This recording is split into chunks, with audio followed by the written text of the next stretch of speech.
teman-teman, selamat datang di kelas online. Pada materi ini akan dibagi menjadi 2 sesi, yaitu materi bilangan pecahan serta KPK dan FPB. Yang pertama, pecahan. Teman-teman tahu nggak apa itu pecahan? Bilangan pecahan banyak dipergunakan untuk menyelesaikan permasalahan yang ada dalam kehidupan sehari-hari. Seperti ketika kita ingin menghitung nilai dari sebuah apel dari total yang ibu beli itu 10 apel dalam satu keranjangnya. Atau ketika kita ingin menghitung nilai dari satu coklat utuh yang kemudian dibagi menjadi 10 bagian. Nih contoh soalnya adalah setiap Melly mempunyai makanan, ia selalu berbagi dengan adiknya. Melly juga selalu bersikap adil. Ketika membagi makanan, ia membagi menjadi 2 bagian yang sama besar. Pada saat Melly ulang tahun, ia mendapatkan hadiah sebatang coklat. Melly memotong coklat menjadi 2 bagian seperti pada gambar di samping. Bagian pertama ia berikan kepada adiknya. Berapa bagian coklat yang dapat dimakan oleh Melly kemudian? Jawabannya, coklat yang dimakan oleh Melly adalah 1 dari 2 bagian coklat atau bisa ditulis 1/2. Nah, sekarang coba kalian jawab pertanyaan berikut ini. Berapa bagian buku berwarna kuning dari seluruh buku? Berapa, ayo? Atau berapa bagian buah apel yang dimakan? Atau berapa bagian tongkat yang dicat warna merah?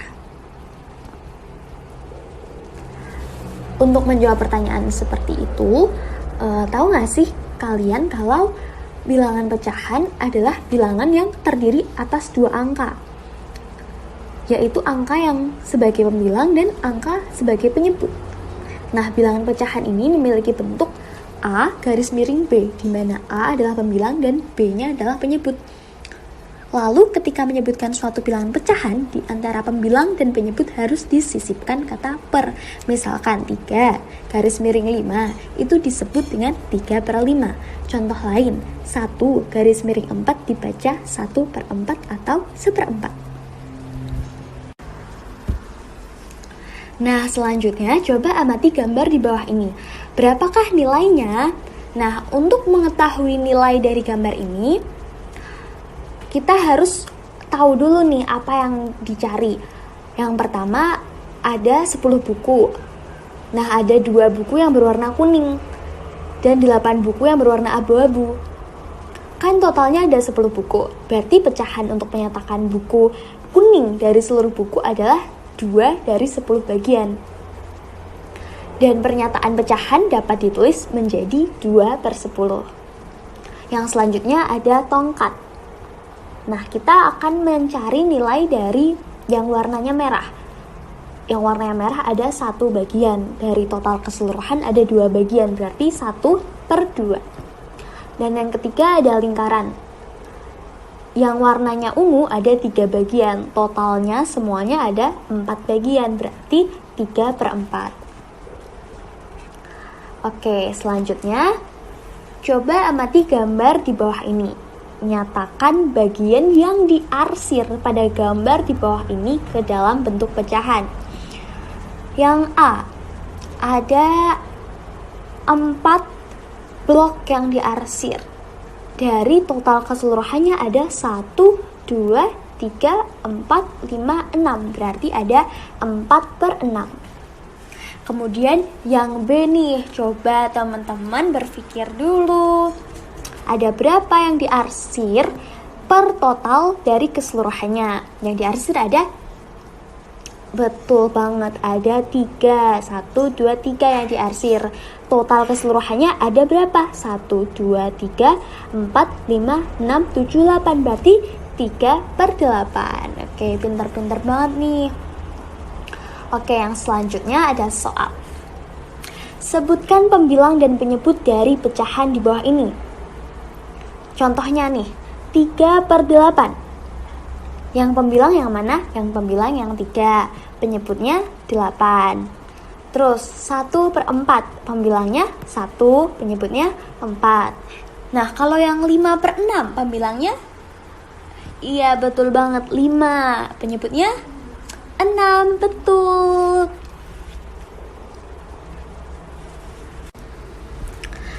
Oke, selanjutnya ayo mencoba lagi. Soal pertama, Melly memiliki 1 batang coklat. Kemudian dia ingin membagikan kepada 5 orang sahabatnya dengan bagian yang sama. Ada 1 coklat utuh dibagi 5 bagian, jadi ada 5 bagian. Berapa bagian coklat yang diperoleh masing-masing sahabat Melly? Sahabat Melly masing-masingnya mendapatkan 1 bagian dari totalnya yang udah dibagi-bagi tadi 5. Jadi 1/5. Yang kedua, Benny memiliki 8 buah apel. Dia akan membagikan kepada 4 orang temannya dengan bagian yang sama banyak. Berarti ada 8 buah apel dibagiin kepada 4 orang temannya. Berapa buah apel yang diperoleh masing-masing temannya? Ada 8 apel dibagi 4 orang temannya. Jadi 8/4.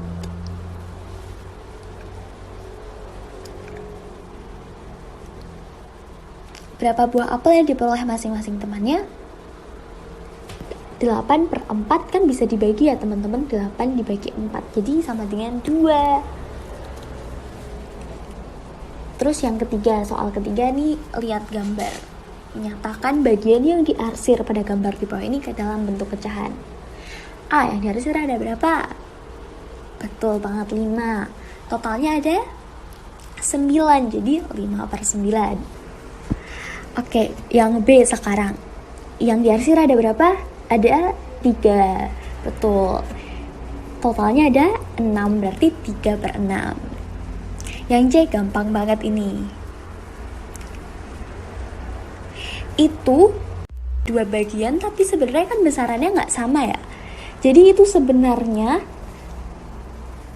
ada yang 1 bagian per yang ini kan besar, lebih besar.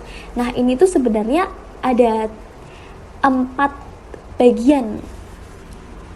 Jadi dia 1/4. Oke?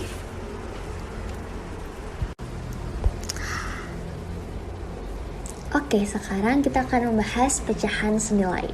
Apa sih itu pecahan senilai? Jadi, pecahan senilai adalah pecahan yang dituliskan dalam bentuk berbeda tetapi mempunyai nilai yang sama. Kayak gimana itu, Kak? Nah, jadi pecahan senilai ini kayak gini misal. Benny membeli 2 pizza dengan ukuran sama besar. Pizza A dipotong menjadi 10 bagian dan pizza B dipotong menjadi 2 bagian. Benny memakan pizza A sebanyak 5 potong dan pizza B sebanyak 1 potong. Bantulah Benny untuk menulis bentuk pecahan dari bagian pizza A dan B yang belum dimakan. Nah, jadi si pizza A ini dipotong 10 bagian. Tapi yang dimakan ada 5, berarti kan 5 dari 10. Tapi yang B itu yang dimakan 1 dari 2 bagian. Motongnya cuma jadi 2 bagian nih, jadi 1/2. 5/10 sama 1/2.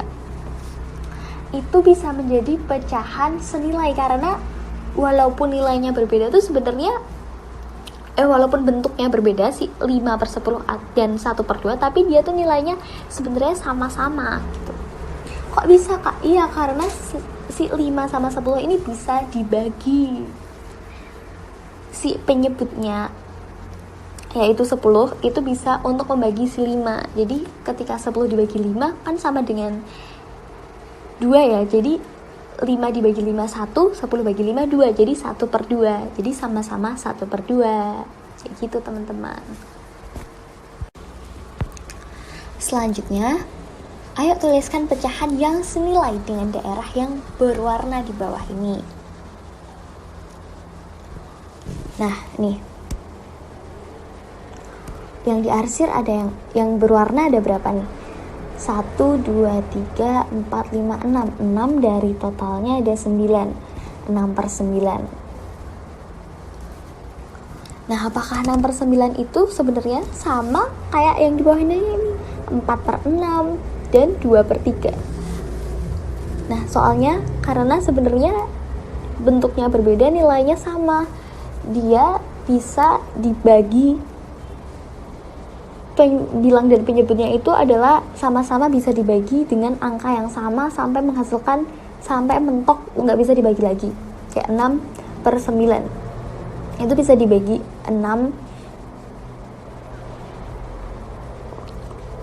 sama dengan 4 per 6 sama dengan 2 per 3, karena masing-masing sama-sama bisa dibagi dengan 2 per 3. Jadi nilainya sama.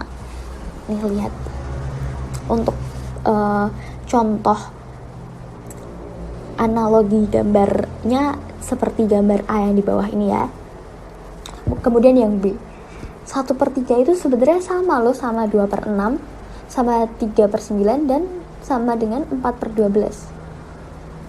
Itu analoginya kalau digambarin sebenarnya kayak gitu. Gitu teman-teman.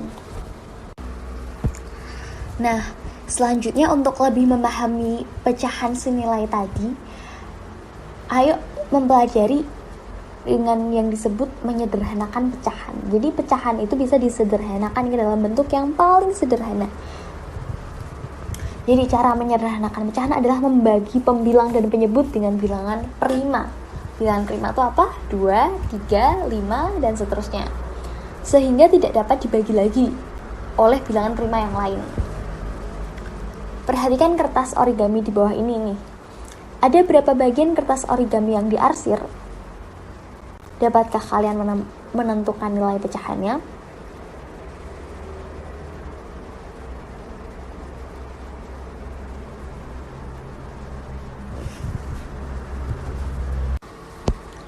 Nah, terus sebenarnya bagaimana sih cara menyederhanakan pecahan?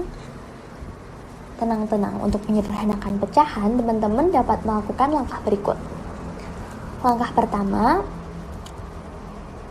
misal yang disederhanakan adalah pecahan 2 per 4. Nah, langkah pertama itu bagilah pembilang dan penyebut dengan bilangan 2, sehingga hasil baginya adalah bilangan asli. Ulangi jika masih tetap dapat memungkinkan untuk dibagi. Yang langkah kedua, jika langkah 1 itu tidak memungkinkan, bagilah pembilang dan penyebut dengan bilangan 3. Nah, langkah ketiga, kalau memang 1 dan 2 itu tidak memungkinkan, maka dibagilah pembilang dan menyebut dengan bilangan 5 dan seterusnya. Nah, kalau untuk pecahan 2 per 4 kan kalau dibagi 2 udah langsung bisa nih. Jadi 2 per 4, 2 bagi 2 sama dengan 1, 4 bagi 2 sama dengan 2. Jadi hasilnya pecahan paling sederhana dari 2 per 4 adalah setengah. Oke teman-teman, coba tentukan pecahan paling sederhana dari pecahan di bawah ini. Yang pertama, 10 per 20.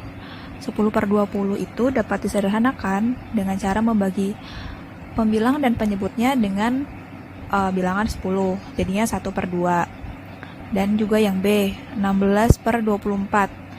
Dapat disederhanakan dengan membagi kedua bilangan pembilang dan penyebut dengan angka 8, jadi 2 per 3. Kemudian yang di bawahnya 9 per 27 itu dapat disederhanakan dengan membagi pembilang dan penyebut dengan angka 9. Coba teman-teman hitung berapa hasilnya. Kemudian yang paling akhir tuh bisa dibagi dengan berapa ya untuk dapat menjadi bilangan yang paling sederhana. Kemudian kita masuk ke membandingkan pecahan. Coba teman-teman perhatikan gambar di samping. Jadi ada sebuah pizza yang dipotong menjadi 2 bagian sama besar. 2 bagian tersebut dipotong lagi menjadi 4 bagian sama besar. Perhatikan potongan pizza berikut. Potongan pizza mana yang lebih besar? Potongan pizza di atas dapat digambar dengan lingkaran di samping. Manakah pecahan yang lebih besar nilainya? Jadi kita bandingkan nih teman-teman. Pizza yang setengah bagian dengan yang seperempat bagian. Yang setengah bagian dengan seperempat bagian menurut teman-teman lebih besar yang mana ya? Iya betul, yang lebih besar adalah setengah bagian. Oke, kita lanjut ya teman-teman. Nah, coba teman-teman kerjakan soal di bawah ini. Yang A. Yang di A ini adalah 3 per 6. Jadi ada 3 bagian berwarna biru dibandingkan dengan bagian lain. Jadi ada 3 per 6. 3 per 6 lebih besar daripada 2 per 6. Jadi ada 2 bagian biru dibandingkan dengan bagian yang lain. Sehingga 3 per 6 lebih besar daripada 2 per 6. Coba teman-teman tulis nilai pecahannya di samping ya. Dan juga kerjakan yang bagian B dan C. Nah, kemudian kita masuk ke chapter berikutnya, yaitu bentuk pecahan. Bentuk pecahan meliputi pecahan biasa, pecahan campuran, pecahan desimal, dan juga persen. Pertama, pecahan biasa. Bentuk pecahan yang telah dipelajari sebelumnya itu merupakan pecahan biasa. Pecahan biasa adalah pecahan yang pembilang dan penyebutnya merupakan bilangan bulat. Ada dua jenis pecahan biasa, yaitu pecahan murni dan pecahan tidak murni. Jika pembilang kurang dari atau sama dengan penyebut, maka disebut sebagai pecahan murni atau sejati. Dan jika pembilang lebih besar dari penyebut, maka disebut pecahan tidak murni.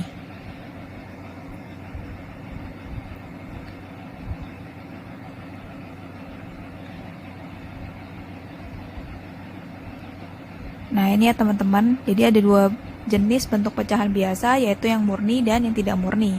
Dimana yang murni itu jika pembilangnya kurang dari atau sama dengan penyebut. Dan pecahan tidak murni itu adalah jika pembilangnya lebih besar daripada penyebut. Kita coba lihat contoh soal selanjutnya ya. Nah, tentukan mana yang merupakan pecahan murni dan tidak murni dan alasannya apa. 7/5 itu merupakan pecahan tidak murni. Kenapa? Karena pembilangnya lebih besar daripada penyebut, maka disebut pecahan tidak murni. Coba teman-teman kerjakan sisanya ya. Kemudian kita masuk ke pecahan campuran. Perhatikan soal di bawah ini. Jadi pada hari Minggu, Meli membantu ibu membuat kue kering. Satu resep kue kering membutuhkan tepung sebanyak 1,5 kilo. Bagaimana mengubah pecahan campuran menjadi bentuk pecahan biasa? Nah, mari kita lihat ya teman-teman, jika angka pembilang lebih besar dari penyebutnya, maka pecahan tersebut dapat diubah menjadi pecahan campuran. Nah, perhatikan ya teman-teman, pecahan campuran 1,5 itu terdiri atas satu bilangan bulat, atas bilangan bulat 1, dan bilangan pecahannya setengah. Langkah-langkah untuk menyederhanakan pecahan campuran menjadi pecahan biasa yaitu, jadi 1/2 itu adalah 1 dan 1/2. Ubahlah angka 1 menjadi pecahan yang penyebutnya 2, yaitu jadi 1 itu adalah 2/2 dan ditambah setengah. Sampai sini paham ya teman-teman? Angka 1 ini diubah menjadi pecahan yang penyebutnya 2. 2/2 itu hasilnya adalah 1, jadi 2/2 dan 1/2. Jumlahkan pembilangnya. Jadinya 2 tambah 1/2, yaitu 3/2. Mengubah pecahan campuran menjadi pecahan biasa itu juga dapat dilakukan dengan cara seperti di bawah ini ya teman-teman. Jadi 1 dikali 2 tambah 1/2, jadinya 3/2. Nah, coba teman-teman bisa nggak mengubah pecahan campuran ini menjadi pecahan biasa?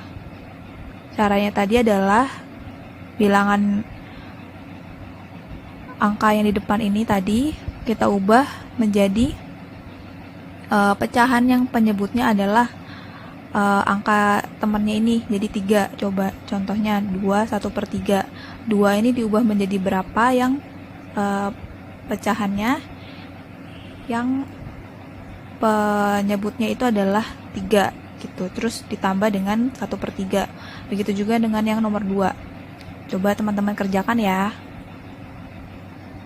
Kemudian lanjut ke pecahan desimal. Perhatikan contoh soal di bawah ini ya teman-teman. Ibu menyuruh Meli membeli gula pasir 0,5 kilo di toko. Dapatkah Meli mengubah pecahan desimal 0,5 menjadi pecahan biasa? Jadi langkah-langkahnya adalah pertama, hitung jumlah angka di belakang koma. 0,5, angka di belakang koma ada 1, yaitu angka 5. Kemudian, hilangkan tanda koma dan angka 0 di depan koma. Jika 0 dan koma pada angka 0,5 dihilangkan, maka hanya tinggal angka 5. Kemudian tetapkan angka yang diperoleh dengan langkah 2 sebagai pembilang. Kemudian, tentukan penyebut mengacu pada hasil angka 1.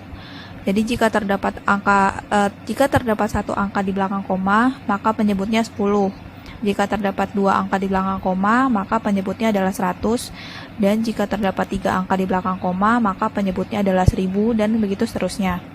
Kemudian langkah kelima adalah tulis bilangan pecahan. Jadi pecahan desimal 0,5 itu dapat ditulis sebagai 5/10. Jadi dapat dipahami ya teman-teman. Kemudian, selain dengan cara sebelumnya itu, desimal juga dapat diubah menjadi pecahan dengan menggunakan tabel berikut.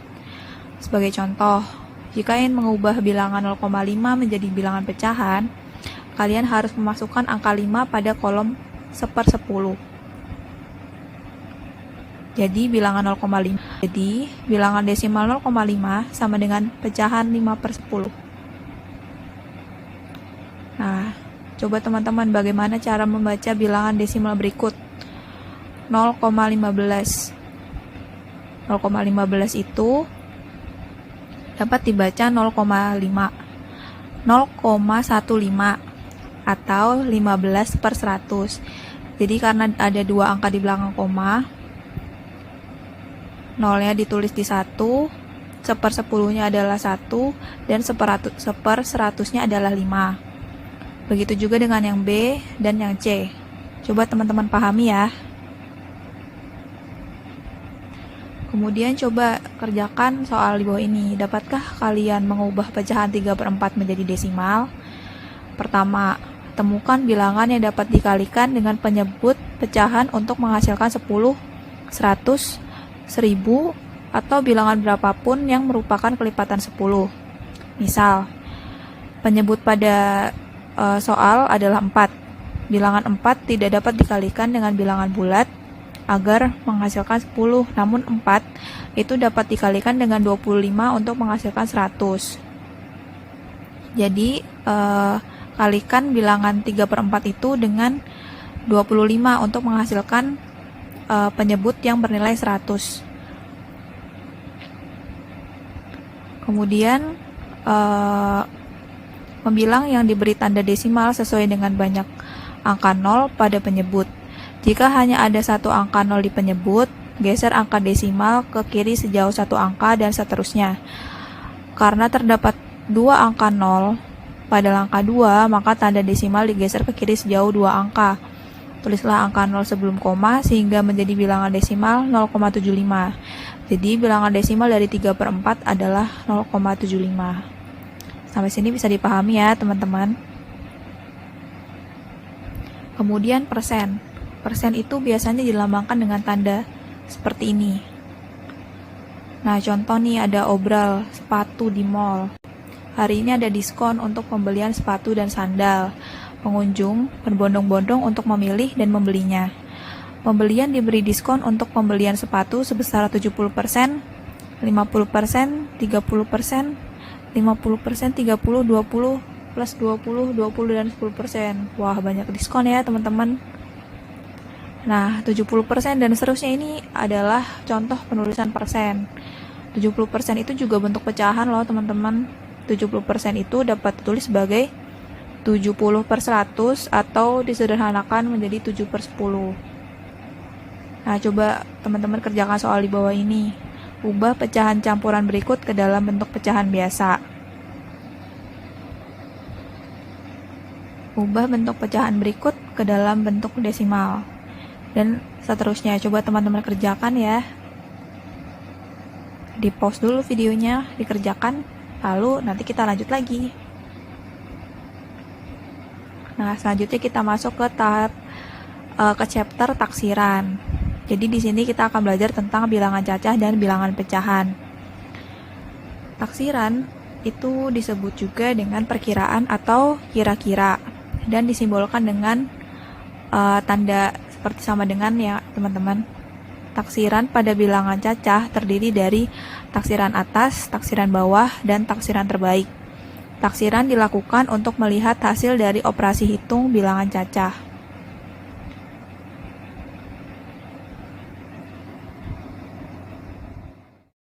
Kemudian bilangan pecahan.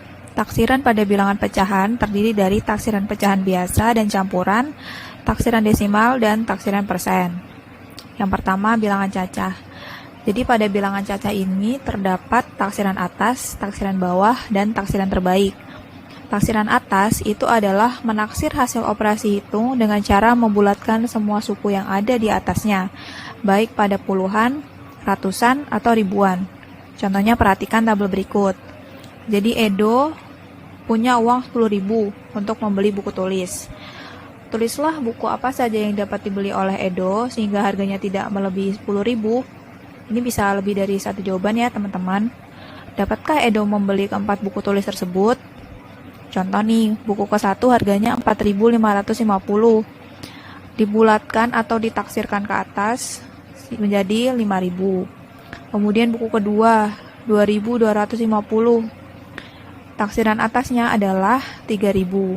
Kemudian buku ketiga 2.750 ditaksirkan ke atas menjadi 3.000, dan buku keempat 1.750 taksiran atasnya adalah 2.000. Menurut teman-teman nih, dengan uang 10.000 kebeli nggak tuh semua bukunya? Terus menurut kalian tuh bisa ngebeli buku apa aja? Coba teman-teman jawab ya. Nah, ini coba teman-teman perhatikan contoh taksiran atas.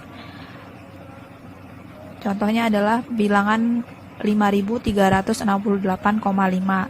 Untuk kesatuan terdekat adalah satuannya adalah angka 8 ya teman-teman. Kemudian kita perhatikan ini ada koma 5. Jadi kalau misalnya kita mau taksiran ke atas, jangan di belakang koma ini kita bulatkan ke atas, jadinya menjadi 9, jadi 5.369. Kemudian kalau diubah ke puluhan terdekat, 69 ini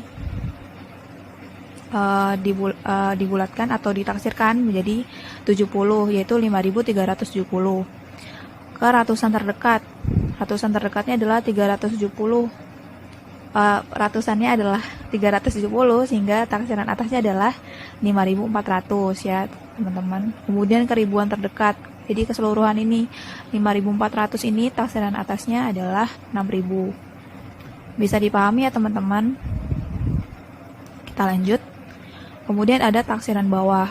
Nah, taksiran bawah itu adalah menaksir hasil operasi hitung dengan cara membulatkan semua suku yang ada di bawahnya, baik pada puluhan, ratusan, atau ribuan.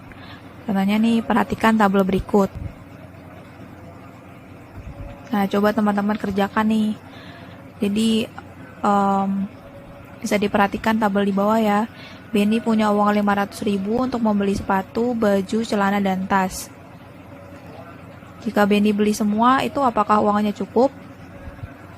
Kemudian, apakah ada uang kembaliannya?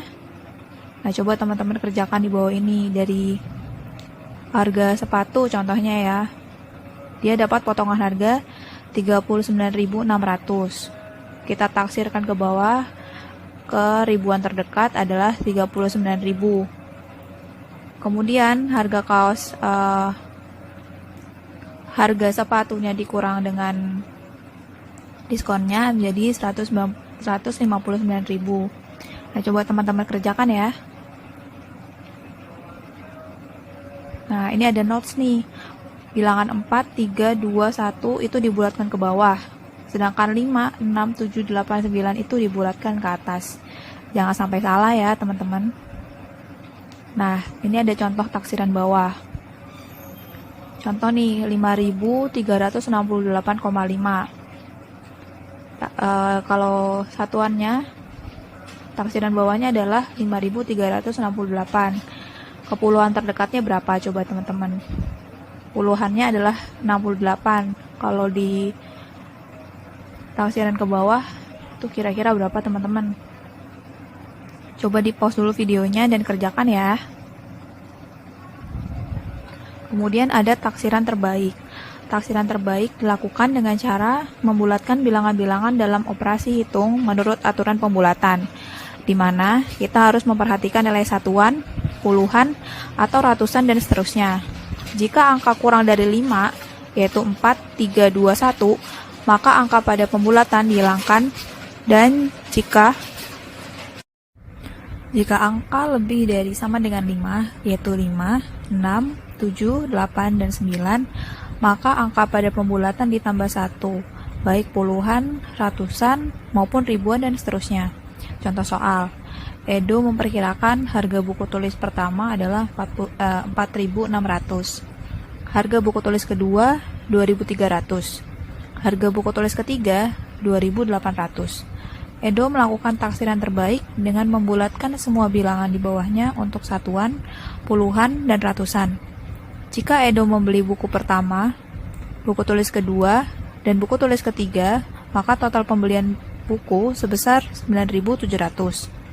Jika Edo ingin membeli buku tulis kedua, buku tulis ketiga, dan buku tulis keempat, maka berapa perkiraan terbaik untuk harga buku tulis keempat? Berapa total pembelian bukunya? Cukupkah uang Edo untuk membeli 3 buku tersebut? Nah, coba teman-teman dikerjakan dulu ya soal tersebut. Kemudian kita lanjut ke bilangan pecahan. Taksiran pada bilangan pecahan itu terdiri dari taksiran pecahan biasa dan campuran, taksiran desimal, dan taksiran persen. Pertama ada taksiran pecahan biasa dan campuran. Jadi taksiran pecahan biasa dan campuran itu adalah untuk menaksir hasil operasi hitung dengan cara membulatkan pecahan ke satuan terdekat. Contohnya nih, Meli membeli beberapa warna pita. Pita ungu 23/4 meter, warna biru 1,43 meter, dan yang kuning 5/6 meter. Berapa perkiraan panjang pita yang akan dibeli Meli? Nah, jadi untuk penyelesaiannya, itu Meli itu harus memperkirakan panjang pita yang akan dibeli dengan memperkirakan panjang pita sebagai berikut. Jadi panjang pita ungu itu adalah 2/3/4, atau bisa kita taksir sebanyak 3 meter. Panjang pita biru itu 1,43, atau kita taksir jadi 1 meter, dan panjang pita kuningnya 5/6 itu dapat kita taksir menjadi 1 meter. Jadi panjang pita yang akan dibeli adalah 2/3/4 tambah 1,43 ditambah 5/6 sama dengan 3 tambah 1 tambah 1, jadi hasilnya adalah 5 meter. Jadi kira-kira perkiraan pita yang akan dibeli oleh Meli adalah 5 meter. Nah, coba teman-teman tentukan hasil operasi hitung dengan taksiran atas. 8/10 dikali 9, 5/7. 8/10 itu taksiran atasnya adalah 1, dan 9/5/7 itu taksiran atas dibulatkan dan lebih dekat dengan 10, jadinya 1 kali 10 adalah 10. Contoh yang kedua, 11/5/6 dibagi 3 8/10. 3 8/10 itu dibulatkan dan lebih dekat dengan 4. Sedangkan 11 5/6 itu dibulatkan dan lebih dekat dengan 12, sehingga 12 dibagi 4 adalah 3. Kemudian yang C, 5 4/5 itu dibulatkan dan lebih dekat dengan, dan 3 2/7 itu dibulatkan dan lebih dekat dengan. Kemudian teman-teman coba hitung hasilnya ya. Sama dengan yang D juga tuh. Kira-kira berapa ya menurut teman-teman? Coba dikerjakan dulu ya. Kemudian yang B adalah taksiran desimal. Taksiran desimal adalah menaksir hasil operasi hitung dengan cara membulatkan semua suku ke satuan atau puluhan terdekat. Contoh soal, tentukan hasil operasi hitung berikut dengan taksiran atas. 16,8 dikali 2,4. 16,8 itu dibulatkan ke atas menjadi 17. 2,4 itu dibulatkan ke bawah menjadi 2. Jadi 17 kali 2 adalah 34. Ingat ya teman-teman, 4, 3, 2, dan 1 itu dibulatkan ke bawah. Sedangkan dari 5, 6, 7, 8, 9 itu dibulatkan ke atas. Kemudian yang B, 24,7 dibagi 4,9 dibulatkan ke atas menjadi 5. Kemudian coba teman-teman kerjakan yang C. 153,7 ditambah 8,2. 153,7 dapat dibulatkan ke atas menjadi, dan 8,2 dibulatkan ke bawah menjadi. Nah, coba yang D teman-teman. Menurut kalian nih 32,4 dibulatkan kemana dan akan jadi apa? Dan juga 5,5 dibulatkan kemana dan menjadi apa? Nah, kemudian ada taksiran persen. Taksiran persen adalah menaksir hasil operasi hitung dengan cara membulatkan semua suku yang ada sesuai dengan acuan bilangan persen. Contoh soal, sebuah mall sedang melakukan cuci gudang dan memberikan potongan harga untuk semua barang. Benny akan membeli sepatu, baju, dan celana, serta tas. Harga sepatu adalah 198.000. Potongan harganya 20%. Harga baju 128.000 dan harga celana 150.000 dengan potongan harga 50%. Serta harga tas 185.000 dengan potongan harga 30%. Berapa perkiraan total belanjaan Benny? Jika Benny membawa uang 500.000, berapa uang kembalian Benny? Coba kita lihat penyelesaiannya ya teman-teman. Taksiran diskon harga sepatu adalah 20% dari 198.000. 20% dikalikan 200.000 atau taksiran dari 198.000 ya teman-teman, 200.000 jadi 40.000. Kemudian taksiran diskon harga baju dan celana adalah 50% dari jumlah dari harga baju dan harga celana kan 128.000 tambah 150.000, 278.000. 50% dikalikan taksiran dari 278.000 adalah 300.000 sehingga 150.000. Taksiran diskon harga tas 30% dari 180.000. 180.000 dapat ditaksir ke atas menjadi 200.000. Jadi 30% dikalikan 200.000 adalah 60.000. Jadi total diskon belanjaan Benny adalah 40.000 tambah 150.000 tambah 60.000 adalah 250.000. Nah, jadi Benny tadi bawa uang 500.000. Dengan membeli itu semua, berapa uang yang harus dibayarkan Benny? Dan juga berapa kembalian yang akan diterima oleh Benny? Coba dihitung ya teman-teman. Nah, kemudian coba kita lihat soal berikut ini. Tentukan hasil operasi hitung berikut dengan taksiran persen. 23% dari 195 itu bisa ditaksirkan jadi 20% dikalikan 200 menjadi 40. Nah, 23% ini dibulatkan dan lebih dekat dengan 20%, dan 195 ini dibulatkan ke atas menjadi 200 sehingga 20% dikali 200 hasilnya 40. Kemudian yang B, 44% dari 897.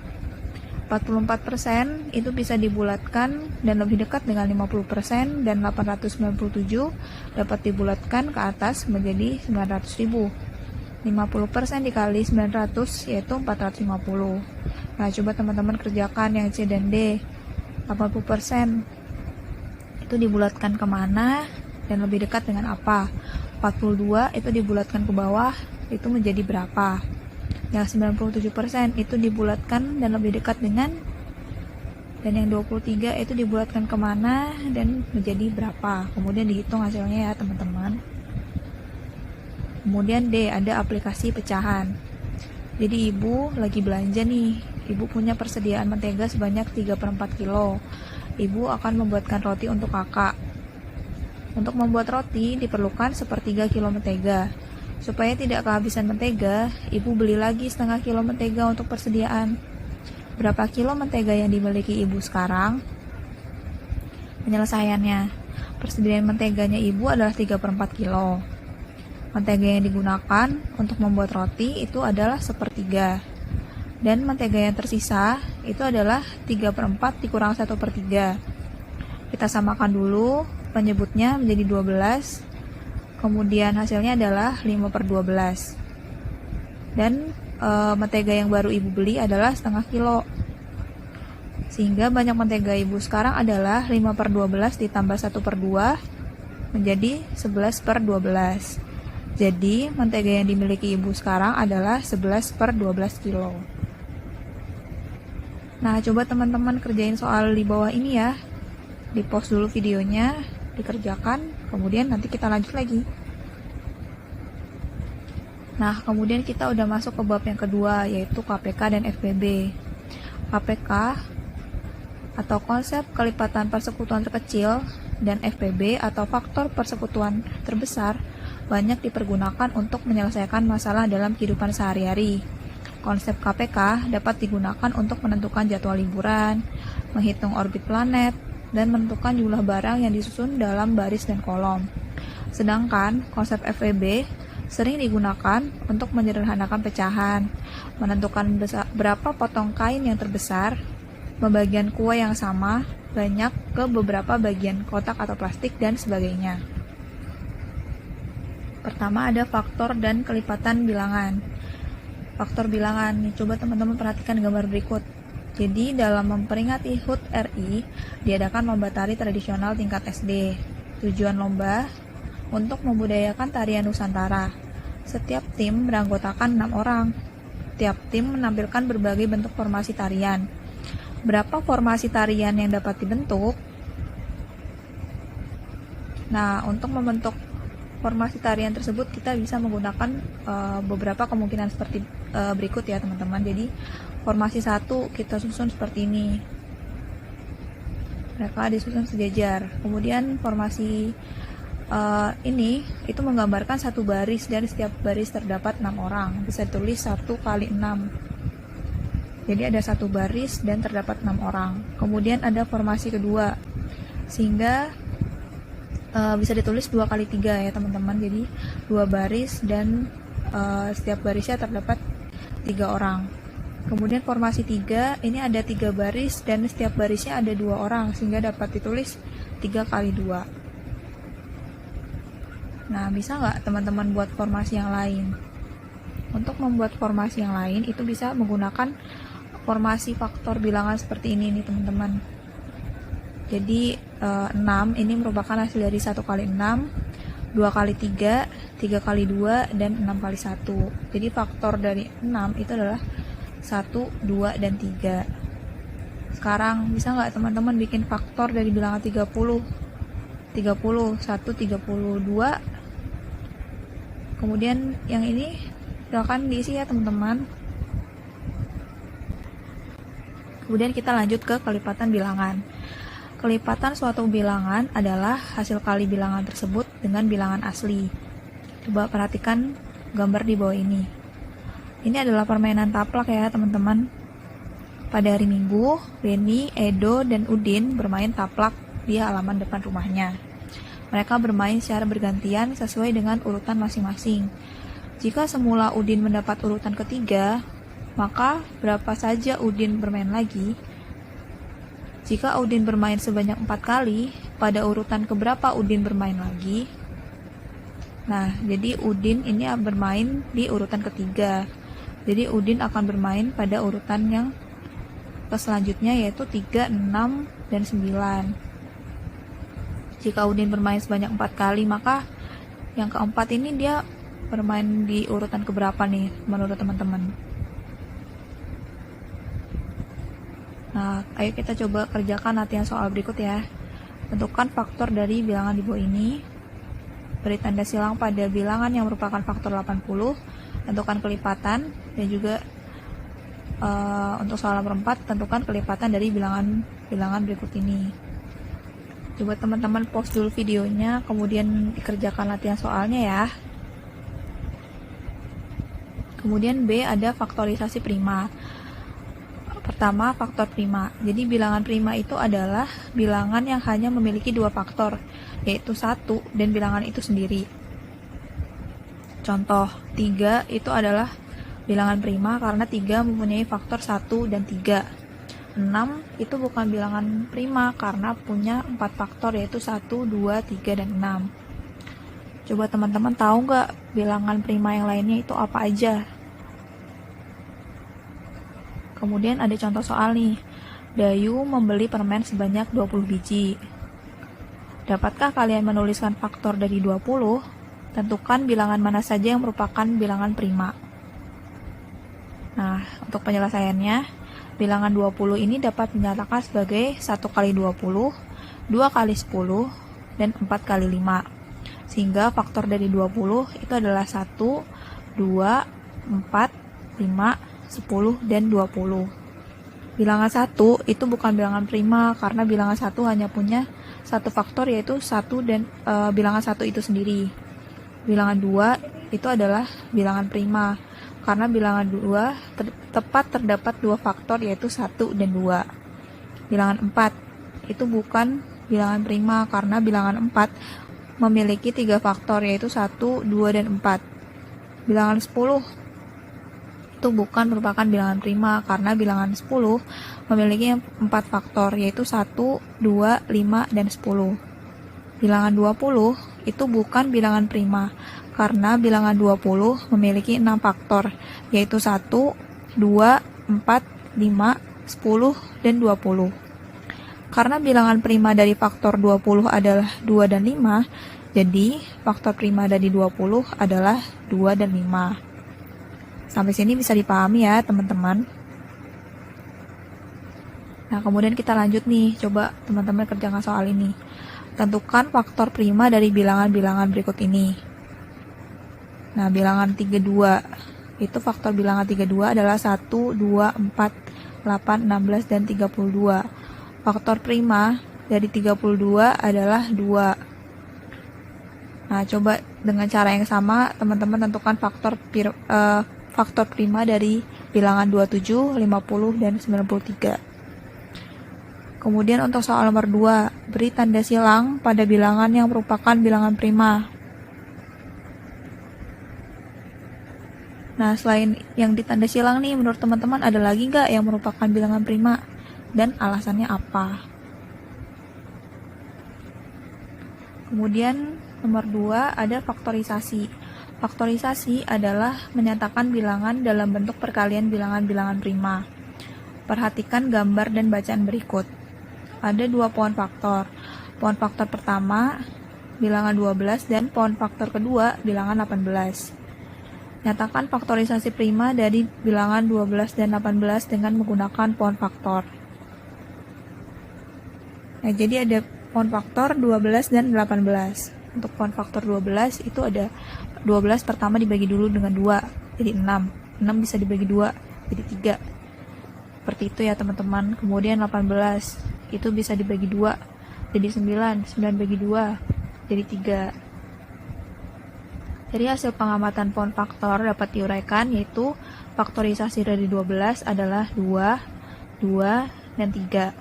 Atau bisa ditulis 2 pangkat 2 kali 3. Kemudian faktorisasi dari 18 itu adalah,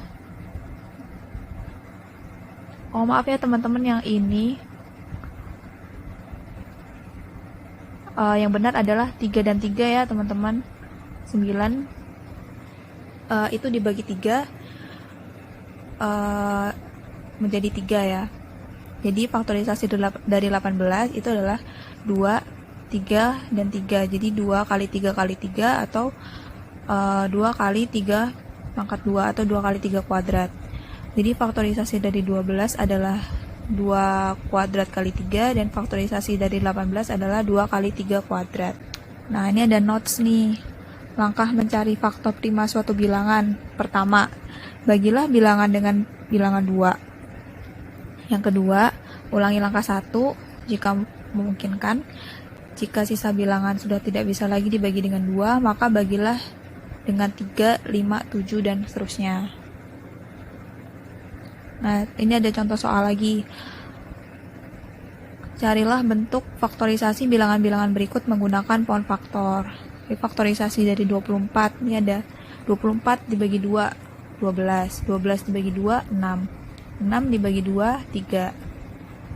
Kemudian yang 52. 52 dibagi 2, 26. 26 dibagi 2, 13.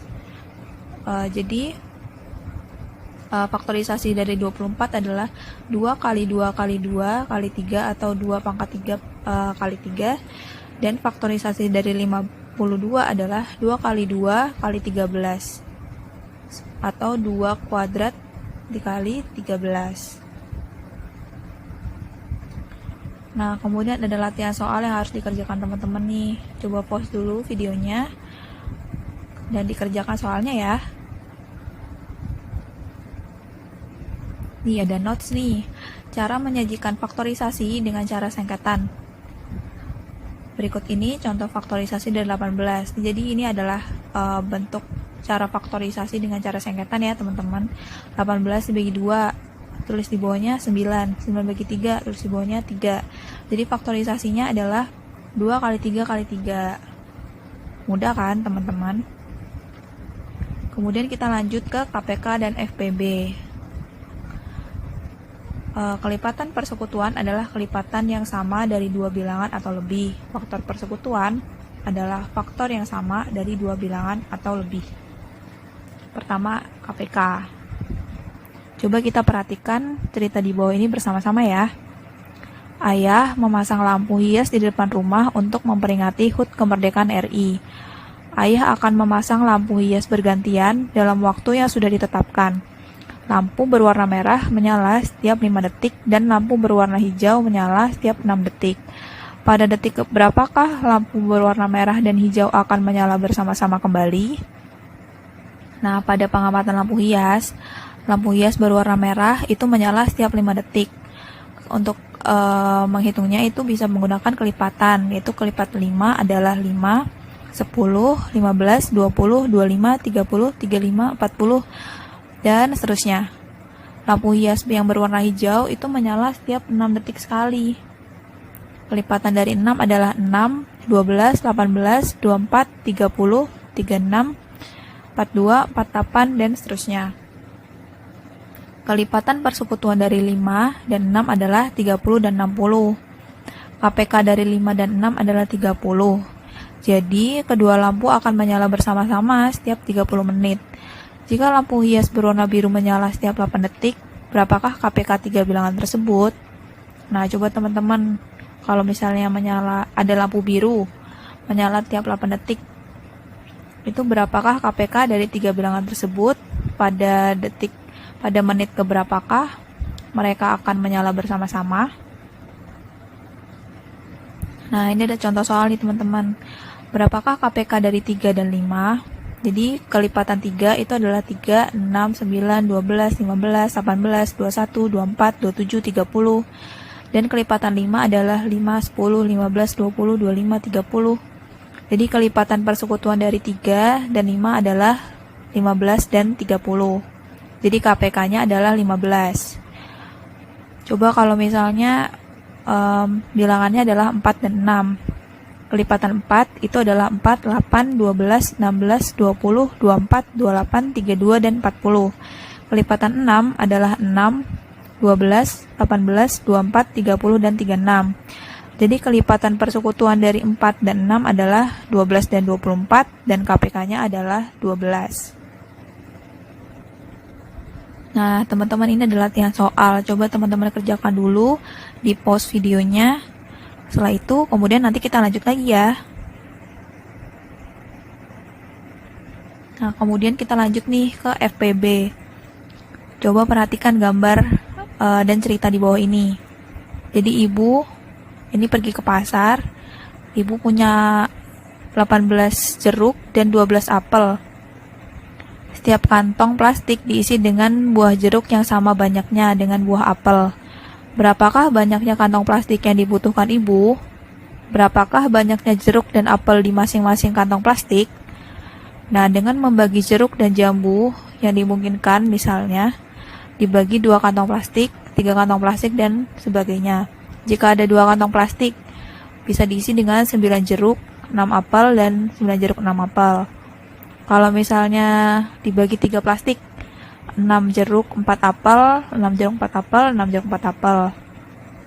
Jika dibagi dalam 4 kantong plastik, 4 jeruk 3 apel, 4 jeruk 3 apel, 4 jeruk 3 apel, 4 jeruk 3 apel, dan sisanya adalah 2 jeruk. Sampai sini bisa dipahami ya teman-teman. Nah, kemudian bisa juga dilakukan dengan membuat tabel faktor seperti ini, atau menggunakan pohon faktor juga. Jadi faktor dari 18 dan 12. Dari 18 sendiri faktornya adalah 1, 2, 3, 6, 9, dan 18. Untuk 12, faktor yang mungkin adalah 1, 2, 3, 4, 6, dan 12. Faktor persekutuan dari 18 dan 12 itu adalah 1, 2, 3, dan 6. Jadi faktor persekutuan terbesar atau FPB dari 18 dan 12 adalah 6. Nih, atau bisa menggunakan pound faktor seperti ini ya teman-teman, kayak tadi. Kemudian tinggal dicari saja faktor persekutuan terbesarnya, yaitu didapatkan adalah 6. Nah, kemudian kita sampai nih ke latihan soal. Coba teman-teman pause dulu videonya, kemudian dikerjakan dulu. Setelah itu, nanti kita lanjut lagi ya. Nah, kemudian kita lanjut ke penerapan KPK dan FPB. Coba teman-teman amati gambar dan cerita ini ya.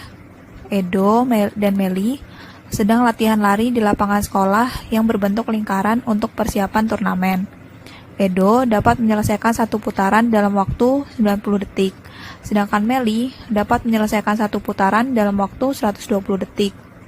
Mereka mulai berlari dari garis awal di waktu yang sama.